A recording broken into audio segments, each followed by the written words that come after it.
You're listening to the Options Insider Radio Network, the home of the Options Podcast. For more quality options programs, visit theoptionsinsider.com or search for Options Insider Radio Network in your podcast provider of choice. Listeners can also access all of our programming through our mobile app available in the iTunes and Google Play stores. Select programs are also available via live stream at mixlr.com/options-insider.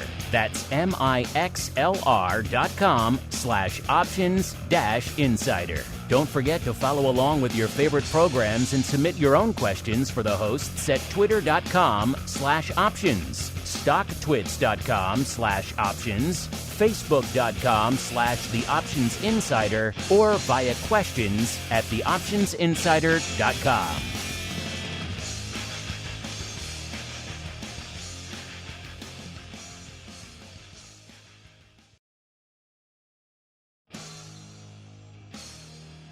And now, it's time for the show that breaks down the options market from unusual activity alerts to market analysis, strategy overviews, listener questions, and much more.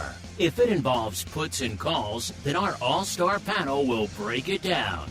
It's time to hit the Option Block with your host, Mark Longo from the Options Insider Media Group, and co-hosts, Uncle Mike TOSAW from St. Charles Wealth Management, along with Mark the Greasy Meatball Sebastian and Andrew the Rock Lobster Giovinazzi from OptionPit.com. Most options trading platforms are commission-free, and there are some that don't charge per contract fees. Public.com goes a step further. When you trade options on Public, there are no commissions, no per-contract fees, and you get a rebate of up to 18 cents per contract traded. That means it costs less than $0 per transaction. In other words, instead of paying to place options trades, you literally earn money, and that money can add up fast. If you trade 1,000 option contracts on Public, you'll earn up to $180 in rebates. 10,000 contracts? Up to almost $1,200. It's pretty obvious why NerdWallet recently gave options trading on Public 5 out of 5 stars. Because Public really stands out for the cost of its options trades. Their words, not ours. If you want to start paying less than $0 to trade options, check out Public.com and get a rebate of up to 18 cents per contract traded. Paid for by Public Investing. Options not suitable for all investors and carry significant risk. Full disclosures in podcast description. U.S. members only. And now, get ready to hit the Option Block. All right, everybody. That music means we are back once again. Time to commence operations on the old network for this week. A very different broadcast week on the network. We'll get to all that fun in a little bit. My name, of course, Mark Longo from the THG, OptionsInsider.com, as well as from the network upon which all of you fun options maniacs are just going to town out there these days. Hope you had a good weekend. Hope you're rested, recharged, raring to go for another trading week out there. A lot going on this week, listeners. A lot going on. As I mentioned last week, I will be traveling pretty much right after the crypto rundown today. I hop on a plane out there to Asheville, North Carolina, for the upcoming Options Industry Conference. Yes, that kicks off this week, so I will be setting up the Southern studio again this week to catch up with kind of everybody. A nice sampling of all the movers and shakers in the world of options out there. So it should be a fun time. So I will be back in time in the Chicago studio in time for Vol Views on Friday. We are going to also be doing episode 2. Henry and I will be doing Option Block live in the same room, which is fun, down in North Carolina this Thursday. So that should be kind of fun.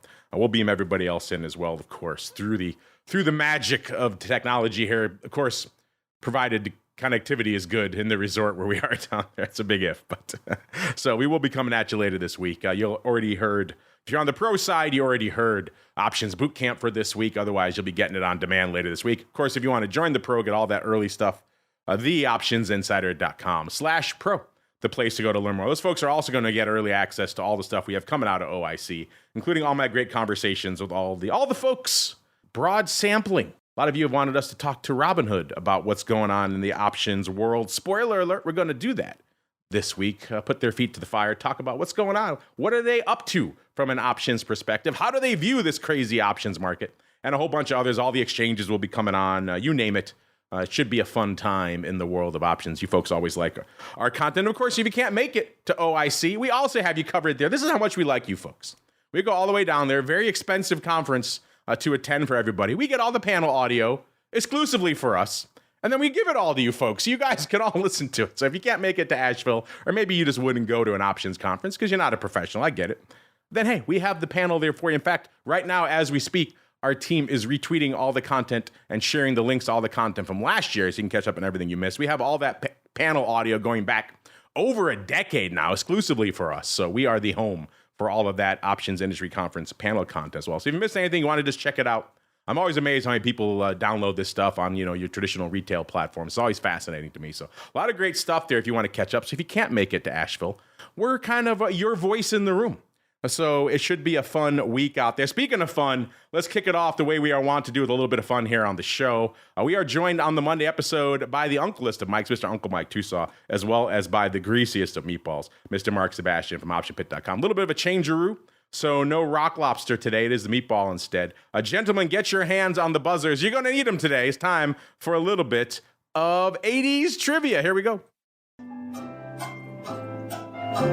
All right, here we go. Today's one, I'm not lying to you. It's going to be challenging. If you know the answer, I will be very surprised. You can just guess. All right, here we go. As I mentioned, this week I am going down to the annual Options Industry Conference. It is the big gathering of, as it says, the entire options industry in one place. I won't tell you what year it is in terms of numbers, but this conference has been running for a while, and it did start in the 80s. So there you go. Bam. That's our question of the week. What year was the first ever Options Industry Conference, aka OIC? Go ahead, hands on the buzzers. Who's a brave man wants to chime in first? Go ahead. Buzz. All right, TOSAW, brave man, dive it in first. Take a swing at it. You got a 1 in 10 chance, right? I'll go with a 1987. Interesting, but no. Mark, can you swoop in for the steal? Your chances have just improved. Yes. I am going to say 1984. It's the 40th anniversary. Oh, close. Close. It was actually 1983. So yes, intriguing for all you folks. Yeah, it's been around for a while. This conference actually been going for a little bit. Back in 83, there were not many options exchanges to meet, so I'm not sure what they really did, but and not a lot of brokers really either. So yeah, it must have been an interesting, very small conference, probably in a conference room in one room somewhere. But interesting how it has grown and evolved. So no points this week. So you didn't do Andrew any good, but also no harm either. As we keep on rolling right on into the trading block. It's time to break down the latest topics, trades, and trends in the world of options. It's time for the trading block. All right, everybody. Let's do it. Let's commence operations out here. Let's get to the meat of the business out here, which is, of course, the trading block, the portion of the show where we do just that. We break down what the heck is trading out there.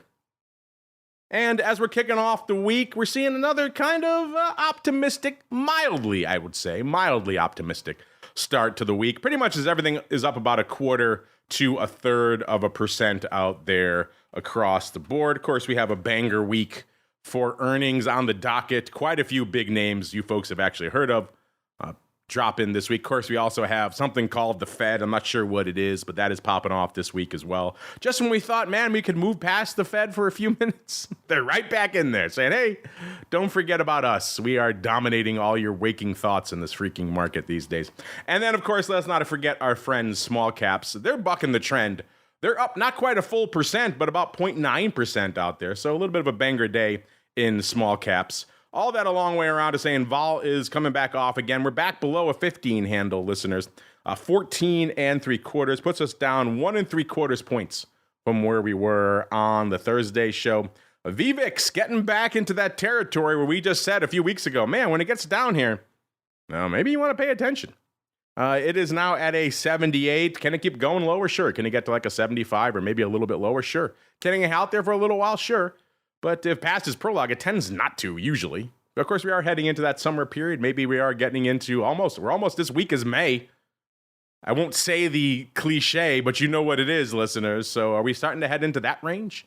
I don't know. Interesting. Down 9 points on the old VVIX. I got some, shall we say, out of the money UVXY that wouldn't be angry at that if that were to come to pass. VXX 1320 down about 0.8 of a point. UVXY, the aforementioned 31 3/4, down about 3 points from the Thursday show.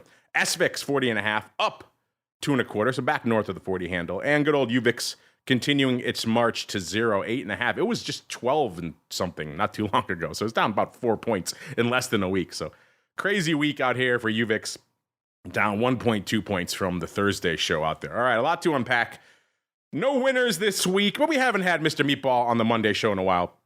So we will start with him, sir. Mr. Meatball, what is catching your eye out there in an optimistic start to a big earnings and Fed week, sir? Yeah, a little bit of a choppy day. It's interesting that the equal weight is outperforming the cap weighted today. RSP is up about 0.7%. Cap weighted is up about 0.25%. We're seeing strength in the Russell 2000, and the NASDAQ is a little bit soft. We got some real good strength out of Apple today. Some good news there. Obviously, Tesla is exploding. It's up 15% right now. On the soft side, after some really phenomenal earnings, Google pulling back a little bit. The one that I think is kind of interesting is Microsoft, because it's right back to $400 after popping after its earnings. Meta continuing its slow move lower, and NVIDIA taking a breather down a little bit today. But where we're seeing strength is in the industrials and in energy and utilities. XLU is up 1.4%. Consumer discretionary up 2.2%. XBI, the biotechs, they're having themselves a day up almost over 3%. But we're soft on the communication side. Financials are a little flat. Retail doesn't look great, but as a whole, mostly green today, but not in the places we're used to seeing it. Yeah, Tesla, we'll get to that in a little bit. Obviously, Tesla bouncing nicely off that low heading into their earnings out there. And this is, you've mentioned that equal weighted S&P quite a few times recently. I know a lot of people have been talking about the narrow focus of the S&P lately, the Magnificent Seven. In light of that, are you starting to use the equal weight a little bit more in your analysis out there, sir? Yeah, I mean, that's what I used to invest in, actually. I like it because it rebalances every quarter. Especially as the indexes get more and more top heavy, as the S&P and certainly the Qs are getting less and less a diversified product and more just a direct play on tech. So for like retirement and things like that I help people with, not people, but my sister, somebody like that, or myself or my kids. I'll throw it at RSP instead of into SPY, because I want the exposure, but I don't want so much exposure. I don't want 7 stocks being 30% of the portfolio. If I want more weighting there, that allows me to then just go and buy those names. So in a name like, if I'm using RSP, one of the problems with like SPY and more the Qs is if I want to go long Apple and I'm already long SPY, I'm Texas hedged. Or I want to go long NVIDIA, I'm Texas hedged. I want to go long Microsoft. So by using RSP, I'm dramatically reducing the weighting of those as a part of the index. And now I can go and systematically go long those names when I feel the need. Yeah, that is a good point about being long SPY and then loading up on a bunch of these other tech names. You're right. You're just kind of doubling down, and maybe you don't want all that exposure out there, listeners. So intriguing stuff. Mr. Uncle Mike, what is catching your eye out there in this lead up to a big earnings and Fed week? And then B, what are your thoughts on the equal weighted versus, shall we say, traditional S&P and major indexes, sir? Well, in terms of what's catching my eye, in addition to what Mark had said, Apple is definitely on the move today. It had that upgrade earlier today. So we had that. We also have a relatively quiet day for NVIDIA, down 9%, down 0.9% on the day. So there are definitely some individual names that are getting some movement on the day. There's a little bit of a bid being there's a little bit of a bid in bonds. Some buyers are there. Just looking at like IEF as well as LQD, the corporates, up roughly 0.4% on the day, which is nothing to sneeze at in the bond space. So we are getting some buyers. I'm curious to see how the reaction will be with the Fed not doing anything with rates, but we'll see what the bond market is. In years past, there have been times to where, well, the Fed hasn't raised rates, so the bond market just said the heck with them and raised rates themselves by the movement and the underlying products. So curious to see if we see something like that in reaction to the Fed and how they react to it. In terms of the equal weighting, as much as I hate to admit it, it's something that I do need to start going towards, just for the exact reasons of which you said. Now, typically with our higher net worth portfolios that we manage, we're in the individual stocks. So it's not much of an issue with it. A lot of times what we'll do is, let's say that we want, I'm just making up a number here, 90% of the portfolio, or 90% of the stock exposure is already set, and we need just a little bit of a filler. Well, let's give them some SPY or give them some Qs, or maybe we need a little bit more Russell or a little bit more mid cap. So maybe we'll go with some IWM or MDY or something like that.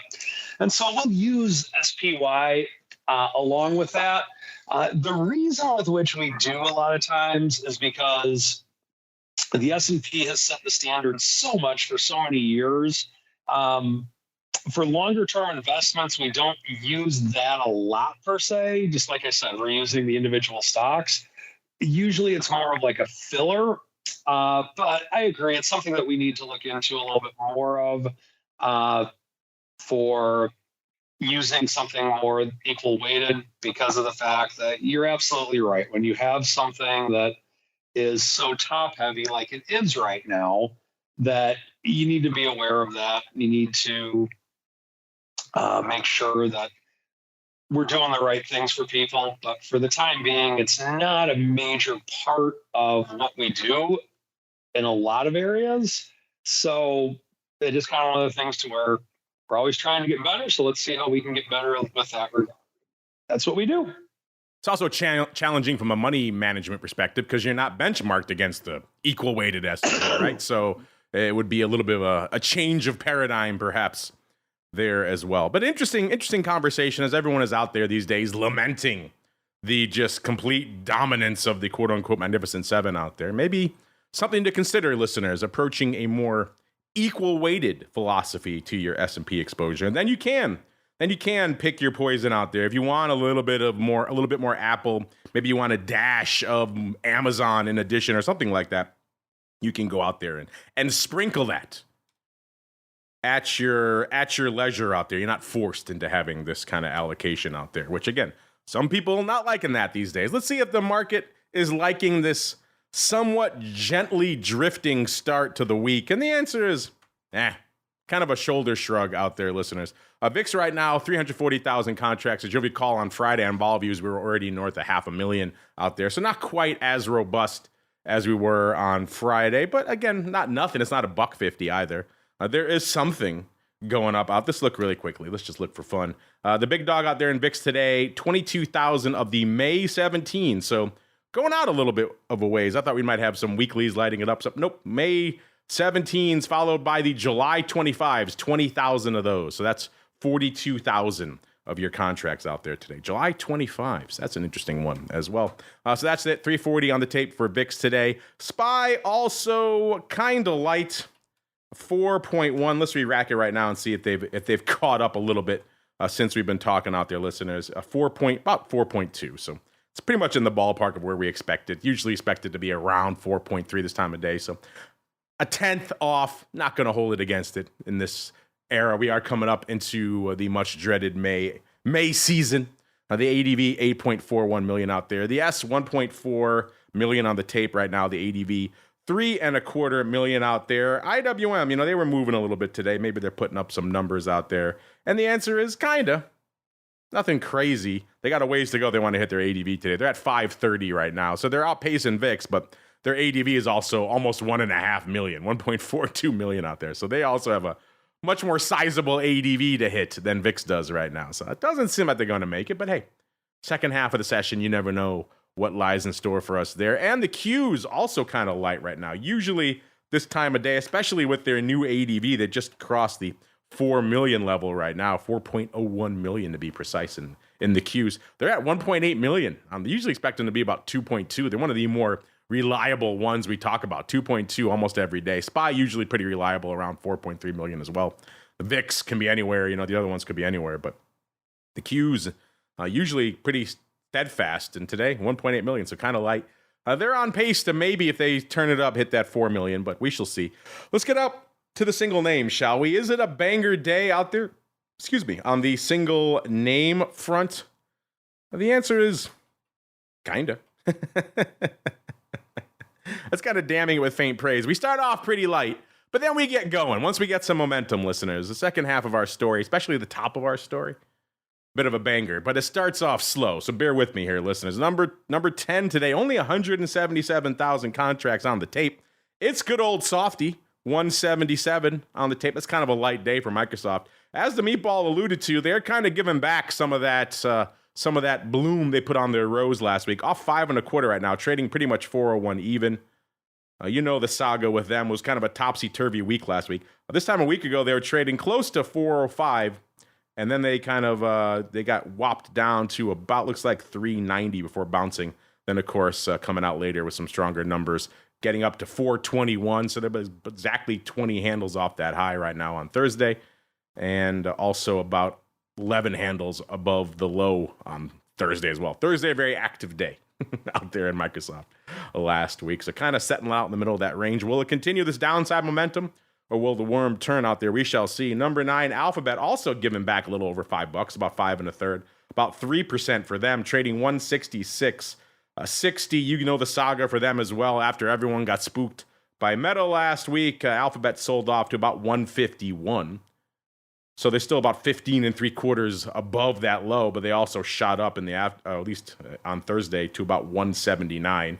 So they're about $13 off the high as well. So intriguing stuff for them. They've pretty much been gently drifting lower pretty much ever since. So even though we've had rallies in the broad markets ever since as well, both Microsoft and Alphabet continuing to gently, I emphasize gently, but still they're off 13 handles from the high. So they have been moving south. Number 8, AMD, 258,000. Now we're getting to more respectable volume. I'd expect that to kind of be the break-in level these days. But c'est la vie. You get what you get. 160 even, up about 2 2/3 today, or nearly about 1 2/3% out there for AMD. So a decent little day today, even though they did sell them off earlier down to 156 1/4. So they have bounced off their low out there today for AMD. Number 8, 258. Number 7, Intel, my old stomping grounds, featuring on the top 10 a little more these days. Interesting. Maybe a sign of the worm turning out there. A 31 1/3 right now, off about $0.50. The worm not moving in the right direction for Intel. The saga for them last week as well. They got up to about 35 1/4 on Thursday, right before their earnings. Then they took it on the chin. They sold off on Friday down to pretty close to here, about 31.20, before rebounding up to about 32 and change on Friday and kind of drifting and then coming back to where we are right now, 31.5. So still off their 1 week highs, at least, of about 35 1/4. Good for number 7, 260,000 contracts. Number 6, the artist formerly known as Facebook, also giving back today. Everyone's in a give back mode today, which is interesting because we're in a general light rally, but a lot of big names, they're being altruistic. They're giving some back. In this case, it's Meta giving off about 10 handles, 433 and about a half, off about 2 1/4%. The saga for them last week, listeners. They were feeling their oats up to 527. This is going all the way back. That's a month. That goes back to the 5th. On just last week, they were up to about 508 on last Wednesday. And then back before the earnings, they were at 493. Then we know what happened. They sold off, almost broke 400 in the wrong direction, then rebounded from there and are at 433 right now. Good for number 6, 264. So we're all the way at number 6, and we're just barely north of 250,000 contracts. So what am I saying about being a banger? Well, we'll find out. Number 5, Amazon. 385,000 contracts on the tape for them. They're also rallying today, up about $1. Back north of 180, 180.61. So if you like a little bit of Amazon, maybe that's a an optimistic sign for you. They got as low as 168.85 last Thursday in the great near-term sell-off when we were back below 5,000. Remember that, listeners, in the S&P? And then rallied right back. So that was a very short-lived sell-off for Amazon. They've pretty much been in rally-ho mode ever since. And continue today, number 5, 385,000. Number 4, SoFi. This name's kind of been all over the place of late. Today, 7.15, off about 3/4 of a buck, nearly 10% for them. Last week was an interesting week for them as well. They were about 7 1/3. That was their low on Thursday. And they rallied hard on Friday up to about 8.12 or so before giving up pretty much exactly a buck now. Now they're about 7.12. So fell off a cliff there today out there. Interesting. Obviously, earnings season, bad numbers for SoFi. Leaning on the stock today. Good for number 4, 5.99. So now we're starting to get into a more active territory. Number 3, the fruit company. We're just talking about them, man. Maybe the writing's on the wall for them. Maybe they're going to be hanging out in this 160 and below level. Rallying today, $5.50. So somebody out there has the temerity to upgrade Apple. Looks like it was Bernstein today out there. So they're going to be the ones who buck the trend out there. After everyone's saying, maybe the writing's on the wall for Apple. Nope. Bernstein says no. Stock popping hard. Apple bulls need a win. They've pretty much missed on everything this year so far. Up $5.50, or about 3.25% today out there. Good for number 3, 637,000 contracts out there. Numero due, you know what it is. It's NVIDIA, 653 for NVIDIA number 2. NVIDIA up about $2 out there. I won't go through the saga of them last week, but they got as low as looks like about 784, it looks like. So they're almost 100 handles north of that now. And again, good for actually a pretty light day for them, only 653,000 contracts on the tape. That means the big dog, just how big is it right now? First off, Tesla, it's freaking booming. 194, so they're threatening 200 again. Man, what a reversal from just, they were 143.25 this time a week ago. My goodness, 50 handles and change to the upside. 36.5% rally just in the past 5 days. We were just saying, man, 200 seems like maybe a distant memory for Tesla. And here they come. Nope. 3.59 million contracts. That's what I mean when Tesla blowing the doors off today. They got full self-driving approval, looks like, in China. So that's what they've been waiting for, apparently, because this name's popping and the options are. It's been a while since we've seen Tesla really hit these kind of numbers. They're usually at roughly half of this, maybe a little less. But yeah, blowing the doors off today, stock-wise and options-wise. What else is on the docket for us this week? This is a busy week from an earnings perspective. So even though I'm going to be down in the Southern studio this week, you have no excuse, listeners, for not paying attention to what's going on the earnings front this week. Banger week. Today, of course, SoFi, we mentioned. Paramount. We've been talking about them a lot lately on Options Oddities. Someone's been playing for the pop out there recently and missing quite a bit. Is it going to happen this week? I guess we'll find out. Para popping off today. PayPal tomorrow. Mickey D's, 3M, Starbucks, AMD, and Amazon tomorrow. Wednesday, Pfizer, Wingstop. I'm talking about them a lot. Marriott's, Qualcomm, DoorDash, CVS. Thursday, good old PTEN. We were just talking about them. 1 week to go, now less. $3 puts, at the money puts, we're trading for about 30 cents, so 10% of the value of the stock. We wanted to know if you folks were buyers or sellers of those last week, and you cannot make up your minds. You were pretty much exactly evenly split 50-50 the entire time on that poll, which again, I guess that's what makes a market. Also shows you maybe the bullish optimism for Peloton. Not quite there yet. Moderna, Apple on Thursday, Coinbase, and Square, and Friday we've got something called SIBO. Maybe you're familiar with them. Luckily for you folks, because we like you, we have earnings move results reports hot off the presses right before showtime for you folks. That's how much we like you folks out there. Pizza Vol, who knew? Domino's a pizza before the bell. Ticker symbol DPZ. Popping $30 or nearly 6% out there today. That's actually good because they were pricing in 5.4%. So they're pretty much in line with what this options market knew was coming out there. So apparently there's a little pizza vol to be found out there today. Go figure. A little bit of pizza vol out there. Always fun to see.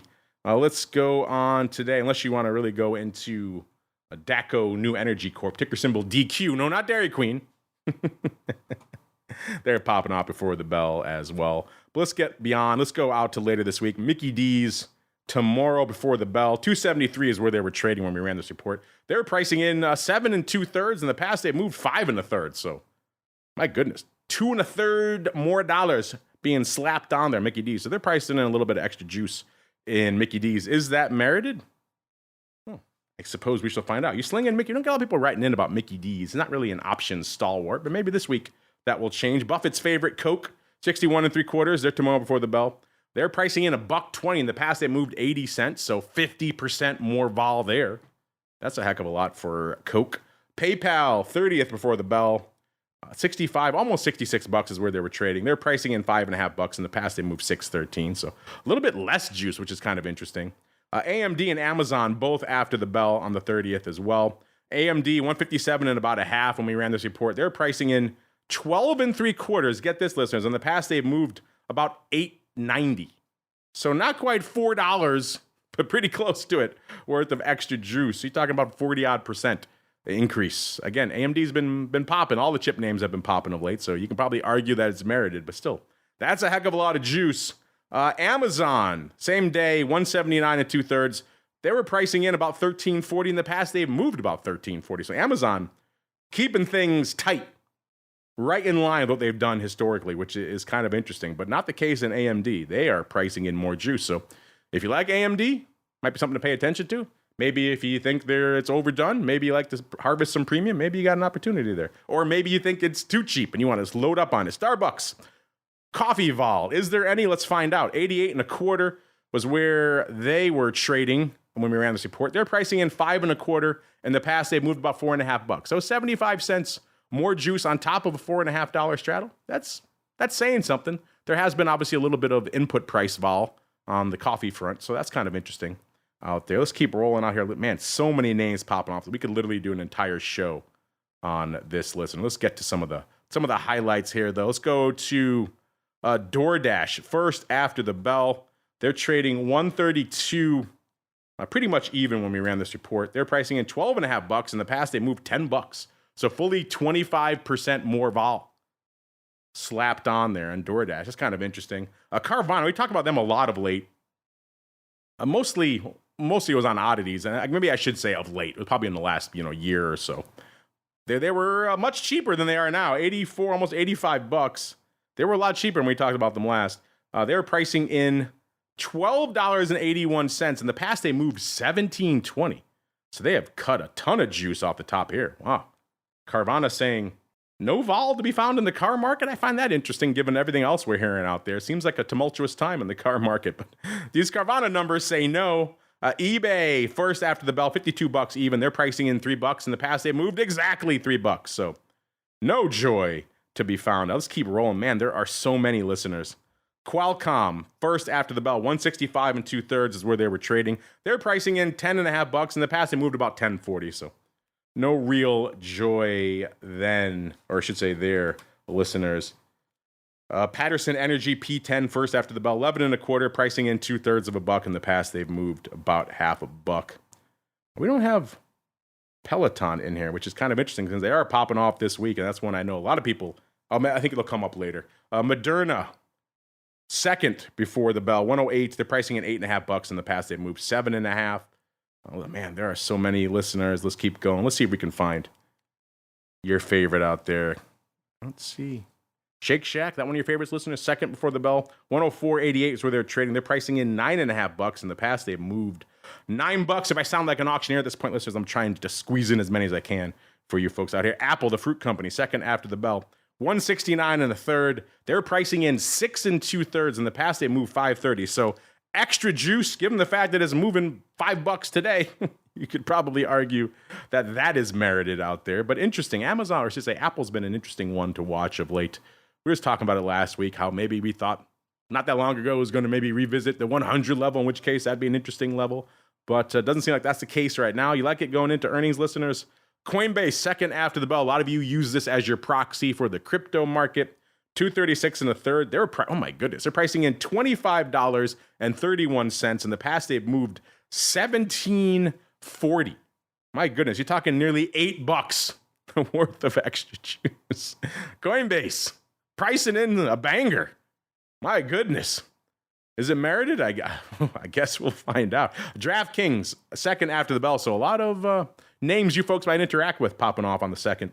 $43.13 is where they were trading. They're pricing in $4.14. In the past, they moved 4 3/4. So less juice, substantially less juice on DraftKings, which again is kind of interesting. That sector seems like it's constantly in flux out there. Man, so many. Let's keep going. SBUX, third before the bell, 178.40. They're pricing in 4 1/4. In the past, they've moved 3.82. You know, I don't see everyone's favorite. The one we just talked about, I don't see him in here. I don't see Peloton. We'll have to rerun those numbers later on in the week. Maybe on the Thursday show. We better have them because it's popping off on Thursday, I do believe. So fascinating stuff out here. The season right now hanging out at 114%, if you are indeed curious. And of course, you're curious about some crazy trades. Let's get to it. A little bit of the old odd block. It's time to break down the most interesting, unusual, and downright questionable options activity that's been identified by theoptionsinsider.com. It's time for the Odd Block.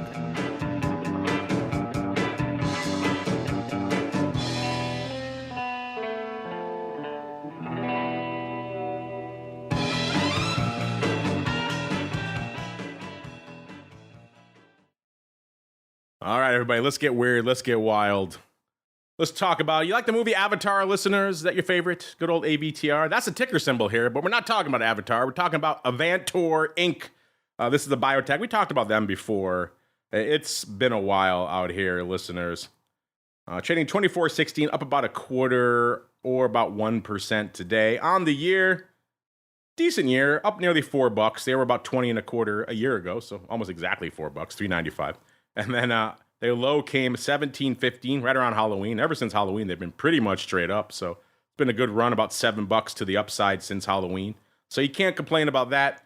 Let's see what we found out here, Mr. Meatball, that was attractive or intriguing to us. All right, we noticed here, first we saw 18,270 of the May 23 puts going up mid-market for 15 cents. They were a dime at 20, and they came out and at 18,270. The stock was 24.09. That caught our eye. We thought, it's interesting.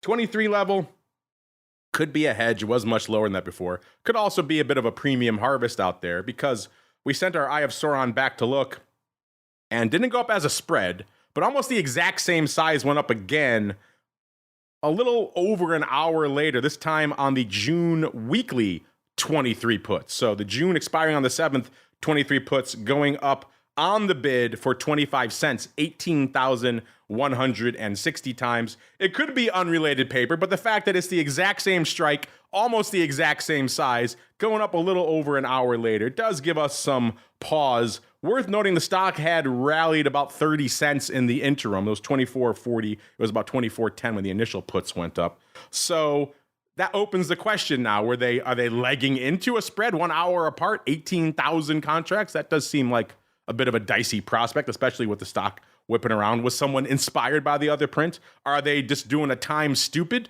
The earnings aren't even in this. The earnings are on the 26th, so it's not like they're trying to collar around the earnings or anything like that. It just looks like a straight up, it's not a roll either. Both legs are opening. So your first blush would be maybe they're rolling the maze. Nope.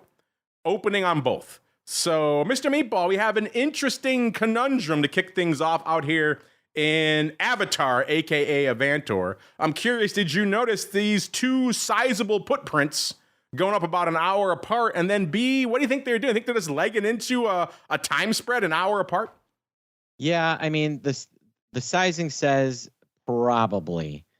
I was noticing this. I thought it might be a close and roll, but it doesn't look like it. I do notice that there's almost the exact same size on the 23s.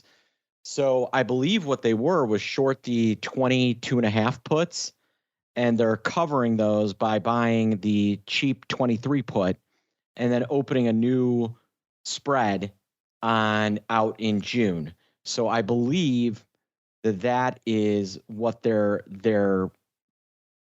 although the June may actually be a close. Look at this. So the June matches up with some flow that was from, well, I mean, they traded 17,000 of these on Friday, Mark. So is this additive? I mean, we're gonna have to find out in the morning, but it's definitely curious. Is it just a new calendar spread that they're repositioning? Because these puts went up. The May puts that they're open on actually went up on the 17th. Those were definitely a sale. So I think they're just rolling more exposure back to that 23 strike, and they want to collect some premium there. Yeah, I'm looking here. I see that print went up on Friday now. 17,354 of the exact same June 23 puts on the 7th, going up for the exact same price, 25 cents. So if they're closing, stock was exactly the same level too, 24.40. Maybe they're just getting the hell out of Dodge. Like they don't like it anymore. Maybe they're just adding more because they're definitely covering the May. So the May is a cover. So maybe they're adding more. I'm not 100% certain. There's no way they were able to buy those puts back for a scratch at 25. They're 25 cents bid out. There's no way that they bought them all back for the same, unless they have a very nice broker, which could be. They facilitated them on the bid. But yeah, this is a weird one, listeners, which is hence the name of the segment. They did up almost the exact same size for the exact same price on Friday. Very strange to see that next, unless they really liked them at this level, they decided they wanted to double down. That is certainly possible. They are doing a little bit more size today, so that is worth noting. So it looks like it's opening today.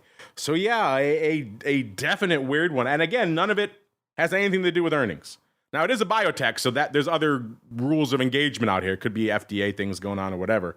But yeah, something is afoot between now and June 7th, listeners. So something to keep an eye on out here in Avantor. Speaking of biotechs to keep an eye on, Mr. Meatball, have you heard of this name? Are you familiar with this Gilead, GILD? Did we not just talk about this a few days ago, you and I? Yeah, we did. And it seems to have found a little bit of footing, pretty decent sized call overwrite. I think they're basically saying, I don't think it's going to rally that much, but I'm going to collect some premium on this while it's sitting here. Yeah, so we talked about it on the Thursday show, listeners. Gilead, of course, ticker symbol GILD, GILD Biotech. We talked about a rare, sizable 1x2 put spread in May last week, listeners. It was a 66-62 1x2. They did it for 90 cents, paid $1.78 for the 66 puts, then sold 2 of the 62 puts for 44 cents. So again, it's a structure we like. We talk about it on oddies every now and then. We don't see it go up for size too often in these names, so worth noting when we point it out, or when we see it out there in some of these names. And then Gilead, like Mark mentioned, back on our radar today. Maybe the same person deciding they want to really, they want to pay for that put spread, the 1x2 and then some, or it could be just someone else coming to play for size here in Gilead. Either way, listeners, they decided, Gilead, which is, again, a dicey prospect for any biotech. Gilead ain't going anywhere anytime soon. And they decided it's trading at around a 20 vol. We're going to harvest that right now. They came in and sold almost 15,000. So not quite the same size, but in the ballpark of what we were just talking about. 19 and a half vol is what it was. The stock was 66.49, 66.42 now, so it hasn't really budged.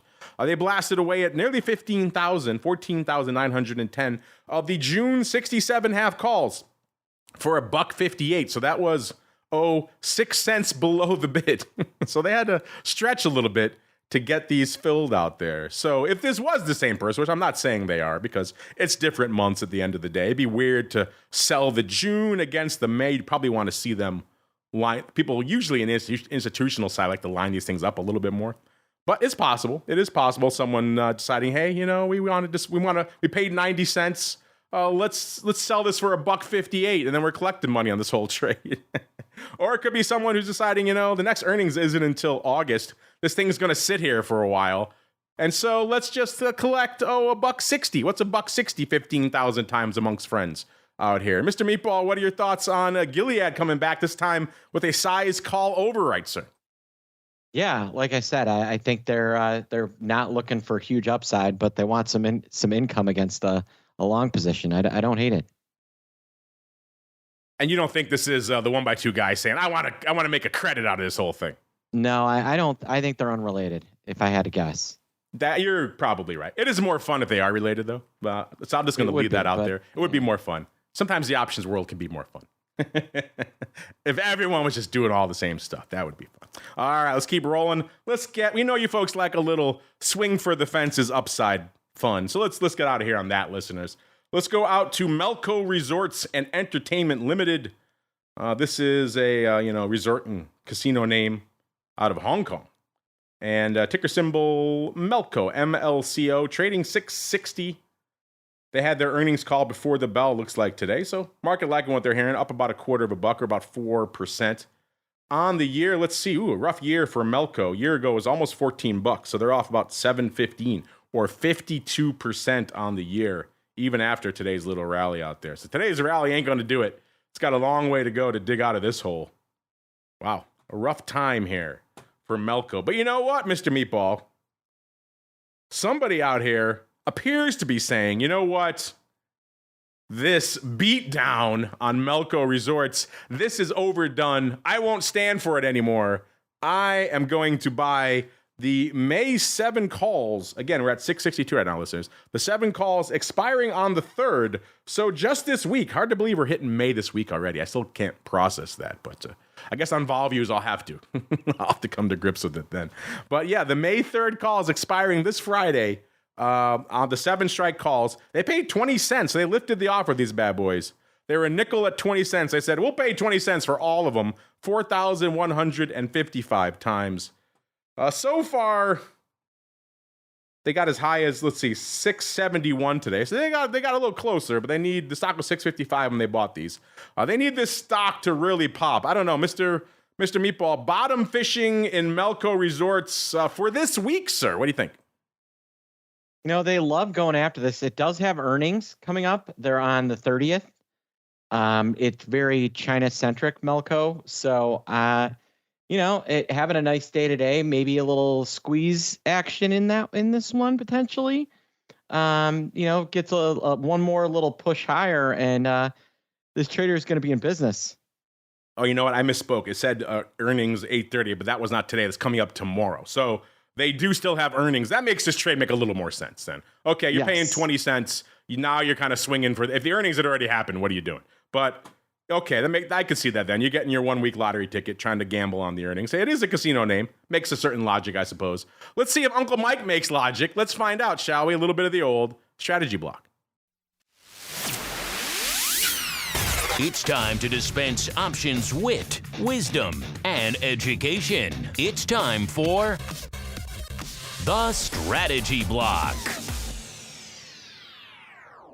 All right, Uncle Mike, the folks are waiting with bated breath. The floor is yours. What you got in store for us this week? Well, going into a lot of market uncertainty in the near term with earnings, with interest rates, whatever the case may be, if you have some appreciated stocks, now might be the time to look at hedging them in some way, shape, or form.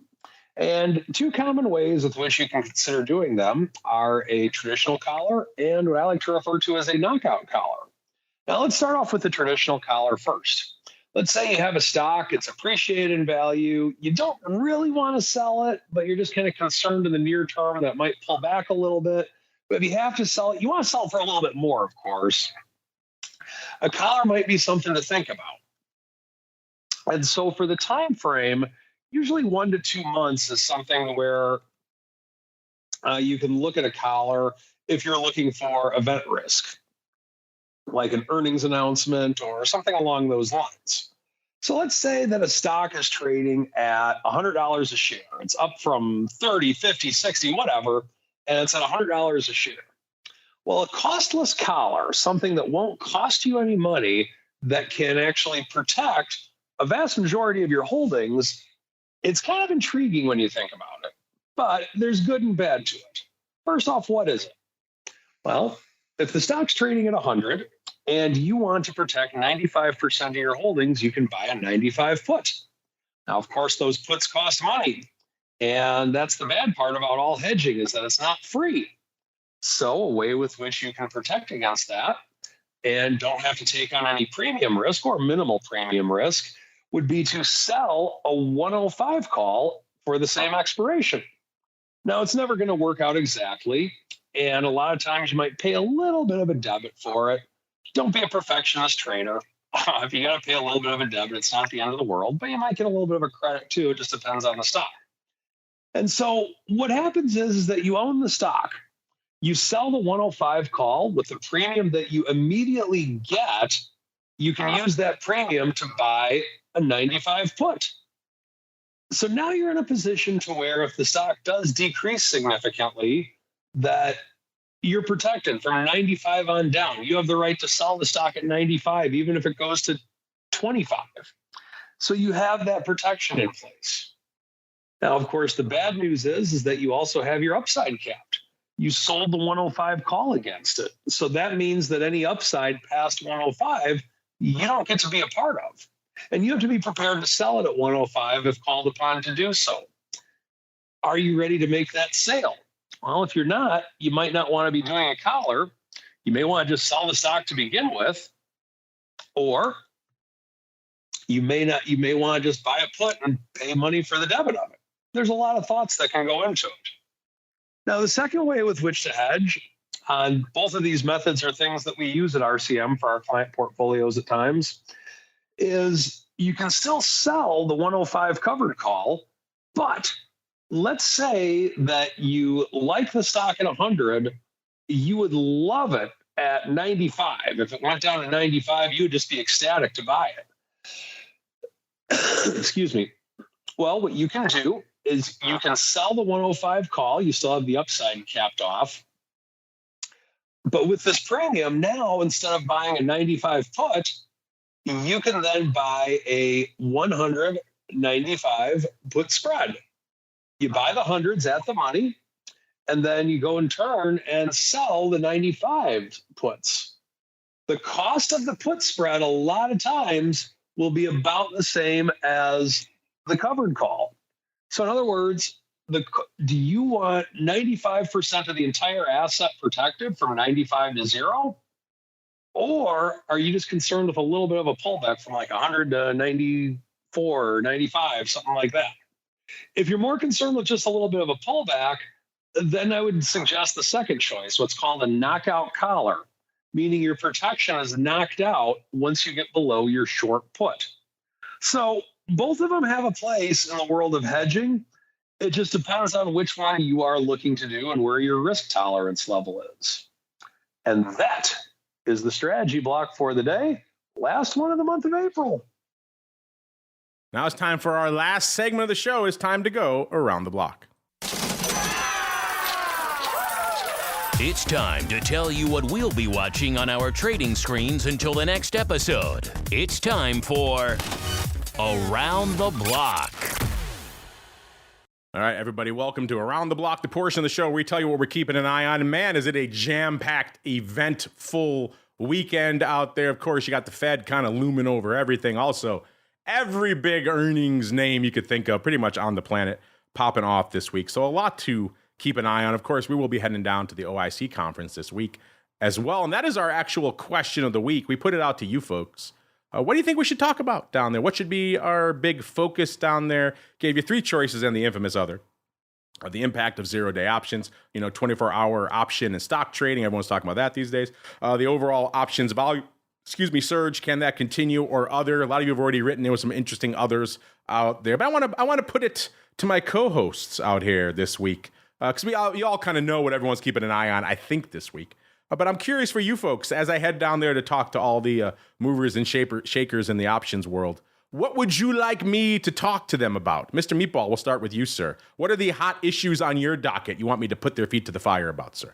I want to know when they're going to list these Bitcoin ETF options and what the holdup is. That could certainly be one. Yeah, I've heard differing things on that front.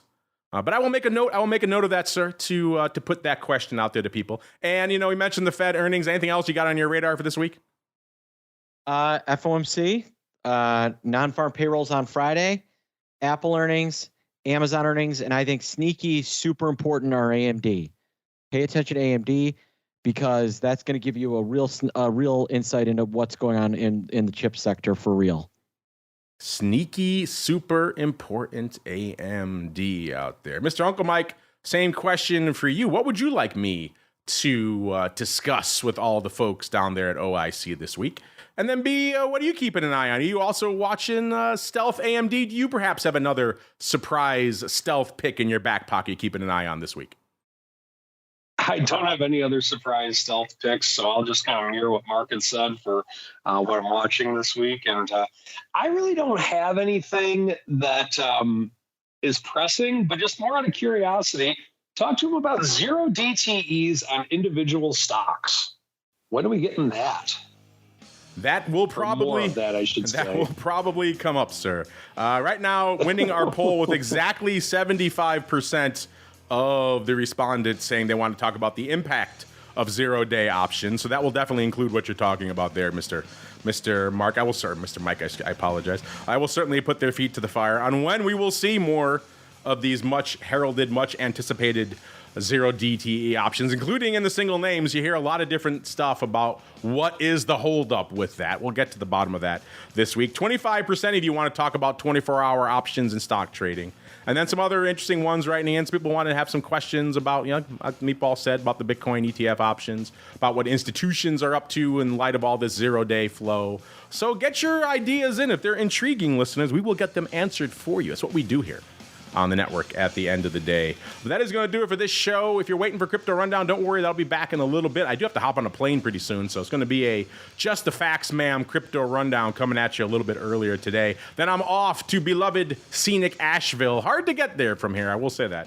And I'll be down there all week until I'm back again on the Thursday show. But let's go around the horn. Actually, I'm not going to be back. I'm going to be still in Asheville. Back again on Vol Views on Friday. But I digress. Let's go around the horn. Mr. Uncle Mike, sir. Where should folks go if they want more Uncle Mike goodness in their lives? By all means, follow me on Twitter at Mike TOSAW, TOSAW. Check out my website, stcharleswealth.com. Book a phone call with me. Would love to have a conversation. There you go. Book a phone call with the man. He's fun to talk to. At Mike TOSAW on the old Twitters, stcharleswealth.com, the place to go to learn more. And Mr. Meatball, while I'm gone this week, the folks will need someone to chat with. Where should they go if they want to chat with the Meatball? Yeah, head over to optionpit.com. I'm right now good content every day, and follow me on Twitter at optionpit for all the latest. And we'll see. I'm going to try to be on live with the Flowmaster on Thursday, so that should be kind of fun. From the same room. That's always exciting. I get to punch Henry in the arm when he annoys me, which is always fun. So look forward to that on the Thursday show, listeners. Like I said, back in a little bit with an early edition of the Crypto Rundown, Just the Facts, ma'am. Then I'm off to OIC. We'll see what adventures await us down there. We will also, like we said, have the panel audio come in to you folks. The pro folks will get that first. TheOptionsInsider.com/pro, as well as all of my conversations with various people out there. Should be a fun time. And then, of course, back again with our usual array of content. I will be coming at you with Twifo and the Option Block on Thursday from Asheville. Back again on Friday for Vol Views. And then back again next week, another episode of the Option Block. Stay safe out there, everybody.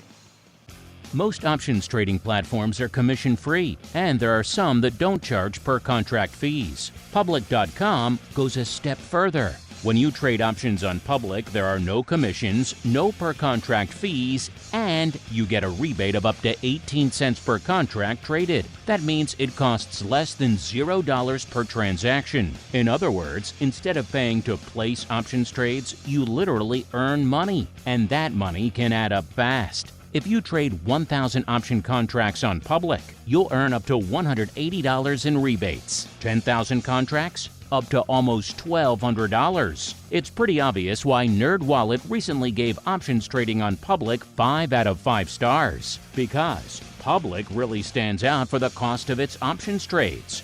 Their words, not ours. If you want to start paying less than $0 to trade options, check out Public.com and get a rebate of up to 18 cents per contract traded. Paid for by Public Investing. Options not suitable for all investors and carry significant risk. Full disclosures in podcast description. U.S. members only. You're listening to the Options Insider Radio Network, the home of the Options Podcast. For more quality options programs, visit theoptionsinsider.com or search for Options Insider Radio Network in your podcast provider of choice. Listeners can also access all of our programming through our mobile app available in the iTunes and Google Play stores. Select programs are also available via live stream at mixlr.com/options-insider. That's mixlr.com/options-insider. Don't forget to follow along with your favorite programs and submit your own questions for the hosts at twitter.com/options, stocktwits.com/options, facebook.com/theoptionsinsider, or via questions@theoptionsinsider.com.